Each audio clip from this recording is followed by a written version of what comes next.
Wealth ஆகட்டும், இல்லை health ஆகட்டும், இல்லைன்னா நம்மளோட ரிச்னஸ் ஆகட்டும், இதை நம்ம அடைவதற்கு நம்ம நிறைய கஷ்டங்களை தாண்டி தான் நம்ம அடையிறோம். ஆனால் எந்த கஷ்டத்தை நம்ம தேர்ந்தெடுக்கிறோம் அப்படிங்கிறதுல நம்ம ரொம்ப தெளிவாக இருக்கணும். உங்களுக்குன்னு ஒரு கோட் ஆஃப் எத்திக்ஸ் வச்சுக்கோங்க. நீங்கள் எப்படி லைஃப்பை லீட் பண்ணணும்னு சொல்லி நினைக்கிறீங்களோ அதுபடி லீவ் பண்ணுங்கள். சுற்றி இருக்கிற எல்லா மீடியாவாகட்டும், இல்லை உங்கள் நபர்களாகட்டும், இவங்க யாருமே உங்களுக்கு நாளைக்கு ஒரு தேவை அப்படின்னு யாரும் உங்களுக்கு துணைக்கு வர போகிறது கிடையாது. நீங்கள் சீக்கிரம் கோடீஸ்வரர் ஆகணுமா அப்படின்னு சொல்லிட்டு ஸ்பாம் கால்ஸ் நிறையா வந்துகிட்டு இருக்கு. இந்த மாதிரி விட்டில் பூச்சிகள் மாதிரி நம்மளை ஆசையை தூண்டக்கூடிய நிறைய விஷயங்கள் நம்மளை பணக்காரர் ஆக்கிறணும் அப்படிங்கிறதுக்காக வரும். செபி, ஆம்பி இவங்கெல்லாம் ஒரு ஆர்கனைஸ்டு ஸ்ட்ரக்சர் கொடுத்து மியூச்சுவல் ஃபண்டுன்னு ஒரு வரப்பிரசாதம் நம்மளுக்கு கொடுத்துருக்காங்க. இதன் மூலமாக நம்ம இன்வெஸ்ட் பண்ணணும் அப்படின்னு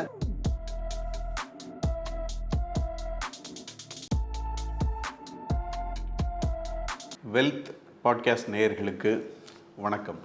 சமீபத்தில் ஒரு டாபிக் ஒன்று படிக்க நேர்ந்தது. சூஸ் யுவர் ஹார்ட் அப்படின்னு சொல்லிட்டு, அதாவது எது கஷ்டமானதோ அதை தேர்ந்தெடுங்கள் அப்படின்னு சொல்லிட்டு ஆங்கிலத்தில் ஒரு புத்தகம் ஒன்று வந்திருக்கு, ஈட் யுவர் ஃப்ராக் ஃபர்ஸ்ட் அப்படின்னு சொல்லிட்டு. அந்த புத்தகத்தில் பார்த்தீங்க அப்படின்னா கஷ்டமாக எது இருக்கோ அதை நம்ம செஞ்சிட்டோம் அப்படின்னா நம்மளுக்கு அடுத்து வரக்கூடியது கஷ்டமாக தெரியாது, மிச்சதெல்லாம் ஈஸியாகிடும் அப்படிங்கிற கான்செப்டில் தான் அது இருக்கும். அது சம்மந்தமாக தான் இன்றைக்கி நம்ம பேச போகிறோம். சூஸ் யுவர் ஹார்ட் அப்படின்னு ரெண்டு எண்டு நம்ம எடுத்துக்கலாம். டயபெட்டிஸில் இருக்கிறது ரொம்ப கஷ்டம், அதே சமயத்தில் சுகரை அவாய்ட் பண்ணுறது அதை விட கஷ்டம். நம்ம எந்த கஷ்டத்தை நம்ம எடுத்துக்க போகிறோம் அப்படிங்கிறத நம்ம தான் முடிவு பண்ணணும். ஒபிசிட்டியாக, அதாவது குண்டா இருக்கிறது அப்படிங்கிறது கஷ்டம், அதே சமயத்தில் நம்ம எக்ஸசைஸ் பண்ணி உடம்பை குறைக்கிறது அப்படிங்கிறது அதை விட கஷ்டம். எந்த கஷ்டம் நம்மளுக்கு நல்லது பண்ணும் அப்படிங்கிறத நாம் தான் முடிவு பண்ணணும். ஸ்டார்டிங் ஓவர் அகெயின், அதாவது திரும்பவும் முதல்லேருந்து தொடங்குறது அப்படிங்கிறது கஷ்டம். ஸ்டேயிங் கன்சிஸ்டன்ட் அப்படிங்கிறது அதை விட கஷ்டம். ஸ்டேயிங் கன்சிஸ்டன்ட் அப்படின்னு நம்ம என்ன செஞ்சுட்டு இருக்கோமோ அதை தொடர்ந்து செஞ்சுக்கிட்டு இருக்கிறது அதை விட கஷ்டம்.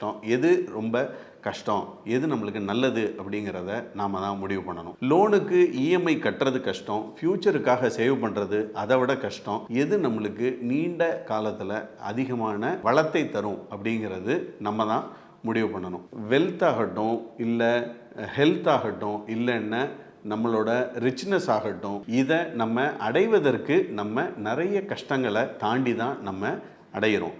ஆனால் எந்த கஷ்டத்தை நம்ம தேர்ந்தெடுக்கிறோம் அப்படிங்கிறதுல நம்ம ரொம்ப தெளிவாக இருக்கணும். நிறைய பேர் ஒரு காமெடியாவோ இல்லைன்னா ஒரு விஷயத்தை சொல்லணும் அப்படிங்கிறதுக்காகவோ இல்லை நிறைய டாக் ஷோஸில் சொல்லுவாங்க, வாழ்வது ஒரு முறை, எதுக்காக நான் ரொம்ப கஞ்சத்தனமாக இருக்கணும், நான் செலவழிச்சிட்டு போகிறேனே, நான் இந்த மாதிரி பெரிய இடத்துல பண்ணிட்டு போகிறேனே அப்படின்னு சொல்லுவாங்க. உங்களுக்குன்னு ஒரு கோட் ஆஃப் எத்திக்ஸ் வச்சுக்கோங்க. நீங்கள் எப்படி லைஃப்பை லீட் பண்ணணும்னு சொல்லி நினைக்கிறீங்களோ அதுபடி லீவ் பண்ணுங்க.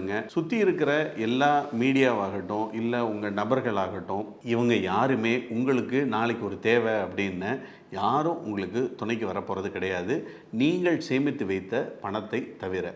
அந்த சேமித்து வைத்த பணத்தையுமே கரெக்டான இடத்துல சேமித்து வச்சிங்க அப்படின்னா தான் அந்த பணம் வளரும். நம்மளுக்கு பேப்பரில் தினமும் பார்க்கக்கூடிய ஸ்கேம் செய்திகள் நிறைய பார்த்தீங்க அப்படின்னா, பெங்களூரில் 11 கோடி ரூபாயை ஒரு இளைஞர் விட்டார் அப்படின்னு சொல்லி பார்த்தோம். இப்போ ஆதார் கார்டு ஓடிபி மோசடி அப்படிங்கிறது திருப்பூரில் ஒரு ஆட்டோக்காரருக்கு நடந்தது அப்படிங்கிறத பார்த்தோம். நிறைய ஸ்பாம் கால்ஸ் நம்மளுக்கு வந்துட்டு இருக்கு. பேங்க் மேனேஜர் நான் பேசுகிறேன் அப்படின்னு சொல்லிட்டு வருது.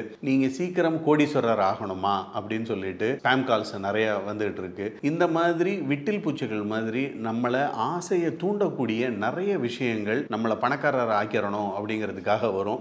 இது நம்ம மதுரையிலையோ இல்லை சென்னையிலையோ இல்லை கோயம்புத்தூர்லையோ திருப்பூர்லையோ தான் நடக்குதுன்னு நம்ம நினைக்க வேண்டாம். ஃபினான்ஸ் கேபிட்டலான மும்பையிலையுமே நிறைய பேர் பணத்தை இழந்துட்டு இருக்காங்க. சமீபத்தில் ஒரு கம்பெனி மூடப்பட்டது. கிட்டத்தட்ட 1200 டெபாசிட்டர்ஸ்கிட்டேருந்து அதிக வட்டி ஆசை காமிச்சு மூடினதை இப்போ சமீபத்தில் பேப்பரில் பார்த்தோம். ஸோ இந்த மாதிரி நம்மளை சுற்றி நம்மளுக்கு நடக்கக்கூடிய விஷயங்கள், நம்ம எப்படியாவது சீக்கிரமாக உங்களை பணக்காரன் ஆக்கிடுறேன் அப்படின்னு சொல்லி நம்மளுக்கு தகவல்கள் நிறையா வருது. இதெல்லாம் நம்பி நம்ம இறங்கி இந்த மாதிரி பணத்தை முதலீடு பண்ணாமல் ஒரு ஆர்கனைஸ்டு ஸ்ட்ரக்சர், செபி, ஆம்பி இவங்கெல்லாம் ஒரு ஆர்கனைஸ்டு ஸ்ட்ரக்சர் கொடுத்து மியூச்சுவல் ஃபண்டுன்னு ஒரு வரப்பிரசாதம் நம்மளுக்கு கொடுத்துருக்காங்க. இதன் மூலமாக நம்ம இன்வெஸ்ட் பண்ணணும் அப்படின்னு நம்மளுடைய பணம் நீண்ட காலத்துக்கு பாதுகாப்பாக வளரும்.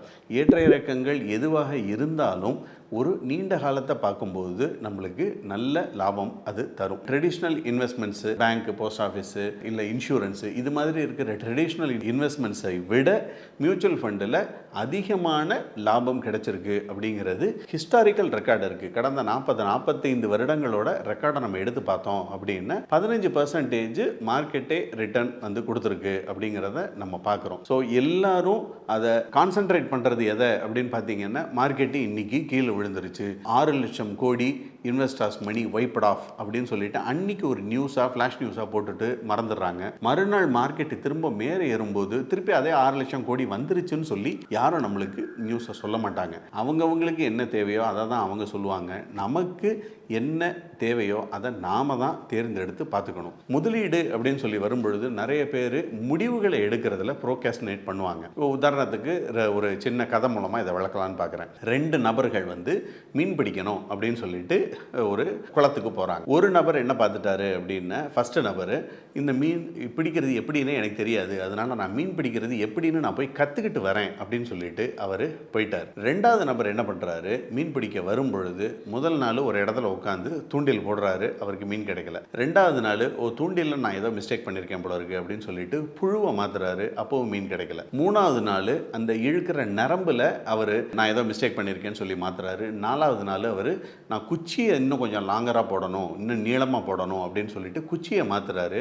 4வது நாள் அவருக்கு மீன் கிடைச்சிருது. 5வது 6வது நாள் தொடர்ந்து அவர் என்ன பண்ண ஆரம்பிச்சிடுறாரு, மீன் பிடிக்க ஆரம்பிச்சிடுறாரு. இந்த மீனே பிடிக்க தெரியாது, நான் ட்ரைனிங் எடுத்துகிட்டு வரேன் அப்படின்னு சொல்லிட்டு போன நபர் 6 மாதம் கழித்து வரும்பொழுது அந்த குளத்தில் மீன் எல்லாமே வத்தி இருந்தது. ஆனால் 6 மாதத்துக்கு முன்னாடி தவறுகள் செஞ்சுருந்தாலும் அந்த மீனை பிடிக்க ஆரம்பித்த நபர் பார்த்திங்கன்னா அந்த இடத்துல ஒரு கடையவே போட்டுட்டார் அப்படின்னு சொல்லிட்டு ஒரு கதை ஒன்று சொல்லுவாங்க. ஸோ நம்ம எந்த விஷயம் செய்யணும் அப்படின்னு சொல்லி நினச்சாலும் மீனமேஷம் ராசியெல்லாம் பார்த்துட்டு இருக்காமல், மார்க்கெட் ஏறி இருக்கா இறங்கி இருக்கான்னு சொல்லிட்டு வாலட்டைலாக இருக்குன்றதெல்லாம் பார்க்காம, வல்லுநர்கள் சொல்லக்கூடிய நீண்டகால கோலை மட்டும் மனசில் வச்சுட்டு நீங்கள் இம்மீடியட்டாக இன்வெஸ்ட்மெண்ட் டெசிஷன் எடுத்தீங்க அப்படின்னா நீண்ட காலத்துக்கு அது அதிகமான பலனை தரும் அப்படிங்கிறதுல எள்ளளவும் ஐயமே இல்லை. ஒரு சைக்கிளோட டயர் வந்து வட்டமாக தான் இருக்கும், அது போனால் அது போயிட்டே இருக்கும். ஆனால் சைக்கிளோட டயர் ஒருவேளை சதுரமாக இருந்ததுன்னா நம்ம என்ன பண்ண முடியும், நம்ம ஒன்றும் பண்ண முடியாது. ஸோ சைக்கிளோட டயரை சதுரத்துலேருந்து வட்டமாக ஆக்கிறதுக்கு நம்மளால் முடியாது. இதுதான் நம்ம வாழ்க்கையோட இன்றைய நிலை. சதுரமாக இருக்குன்னு சொல்லிட்டு அடுத்த அடி நகராமல் நம்மளோட பாதையை மாற்றணும். அதே சதுரமாக இருக்கக்கூடிய அந்த சைக்கிள் டயரை வச்சு நம்ம பாதையை மாற்றுறது அப்படின்னா வரி வரியாக இருக்கக்கூடிய ஒரு பாதையில் நம்ம போனோம், அதாவது ஏற்ற இறக்கங்களாக இருக்கக்கூடிய மியூச்சுவல் ஃபண்டு பாதையில் நம்ம போனோம் அப்படின்னா சதுரமாக இருக்கக்கூடிய அந்த சைக்கிளுமே இந்த வரி வரியாக இருக்கக்கூடிய பாதையில் போகும் அப்படிங்கிறத இந்த காணொளி மூலமாக நீங்களே பார்க்கலாம். ஸோ வாழ்க்கை உங்களுக்கு மிகவும் சவாலாகத்தான் இருக்கும். நீண்ட காலத்தில் உங்களுக்கு ஒரு காலம் ஒரே இடத்துல நீங்கள் நிற்கக்கூடியதாக வரவே வராது. அது ஒரு நீண்ட கால பயணம். அதனால நீங்கள் உங்கள் இன்வெஸ்ட்மெண்ட் ஜேர்னியையும் நீண்ட கால நோக்கில் மனசில் வச்சுட்டு சதுரமான சைக்கிள் டயராக இருந்தாலும் அதற்கேற்ற பாதைகளை, புதிய பாதைகளை நீங்கள் வகுத்தெடுத்து வாழ்க்கையில் மேலும் முன்னேற என்னுடைய மனமார்ந்த வாழ்த்துக்கள். இன்னொரு வீடியோவில் உங்களை சந்திக்கிறேன். வாழ்க பணமுடன். இந்த வீடியோ உங்களுக்கு பிடிச்சிருந்தா லைக் பண்ணுங்க, ஷேர் பண்ணுங்க, கமெண்ட் பண்ணுங்க. மறக்காம வெல்த் பாட்காஸ்ட் தமிழை சப்ஸ்கிரைப் பண்ணுங்க.